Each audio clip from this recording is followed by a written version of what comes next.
What if the person you ignored today was Jesus in disguise, the man on the corner, the woman behind the register, the child you walked past in the rain? What if holiness didn't look like power, but like love in its rawest form, a blanket shared, a wound cleaned, a name remembered? This is the story of a woman who touched the untouchable, listened to the forgotten, and changed the world. She wasn't born a legend. She was born Agnes Ganja Bojakshiu in 1910 in a small town called Skopje, then a crossroads between empires, a cobblestoned market city where Albanian, Macedonian, and Turkish voices mixed. Her mother, Drena, taught her to pray and to set an extra plate for the poor. Sundays meant choir, weekdays, school and parish visits. A simple girl with a restless kindness and a heart already listening for God. But when she was just 8, her father, Nicola, died suddenly. Whispers of politics and the bills piling up. Overnight, childhood ended and life became uncertain. Yet even in the ache, her mother's faith held the family together. At 18, she made a decision that shocked everyone. She left home forever to become a missionary. She boarded a train for the coast, then a ship to Ireland, learning English with the sisters, praying in cold chapels, and writing letters home she would never answer in person again. Weeks later, she sailed east, stopping at strange ports, until the heat and noise of Calcutta swallowed the horizon. She taught schoolgirls by day, studied by lamplight, and listened for a deeper call beating under everything. But she had no idea her real mission hadn't even begun. She became a teacher in Calcutta. Chalk dust, morning roll call, girls in neat braids repeating verbs. But beyond the school gate was a different world. Lanes crowded with rickshaws and stray dogs, hospital queues snaking into the street, mothers searching for water, and women shivering on sidewalks. A world of hunger, disease, and people dying, alone. She carried bread in her pockets, learned names at the curb, and bandaged wounds after class. The distance between her lesson plans and their suffering became unbearable, and something inside her broke, not into despair, but into a resolve she could not ignore. Then one day, on a rattling train at dusk, between stations and strangers, she heard it. Not thunder, a still, precise whisper, a call within a call. Leave the convent walls, go to the streets, leave everything, serve the poorest of the poor, the ones no one touches.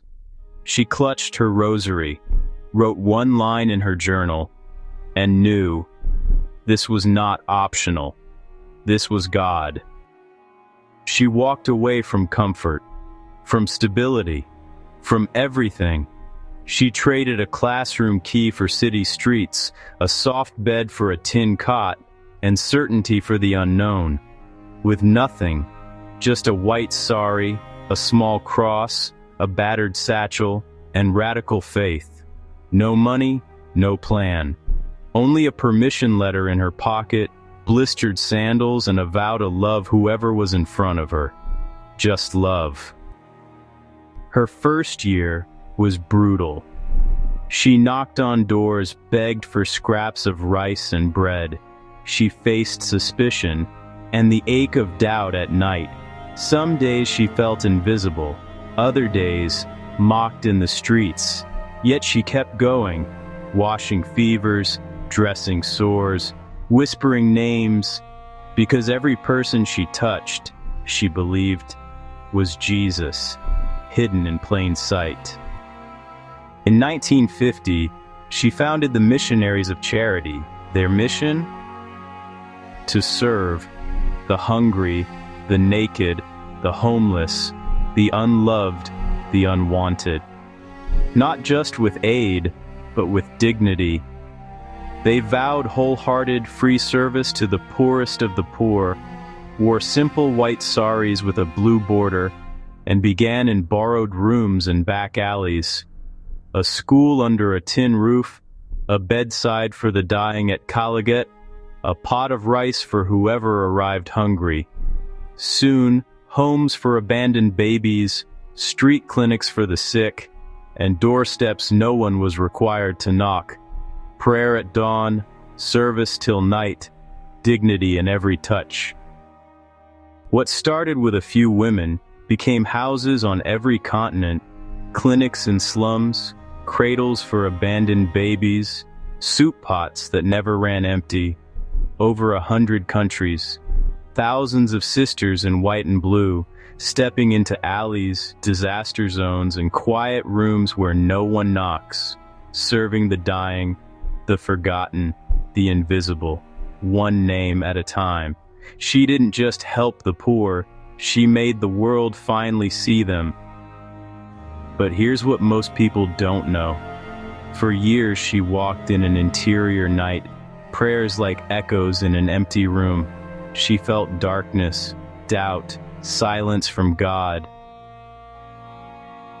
In letters to her confessors, she wrote of dryness, emptiness, and feeling unseen, and still, every morning she rose, kissed a crucifix, and loved.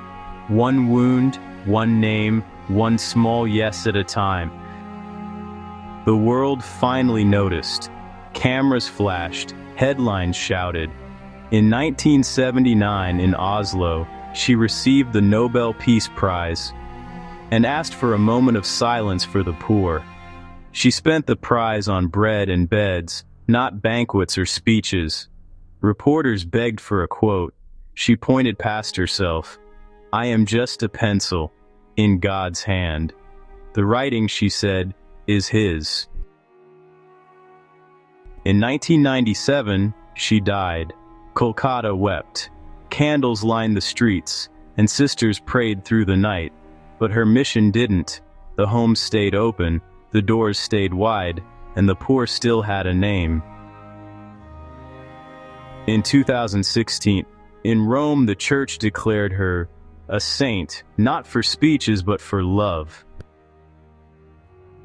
Because her life asks one question: what if love isn't something big? What if it's one person at a time? Follow for more stories of saints who didn't just believe, they lived it.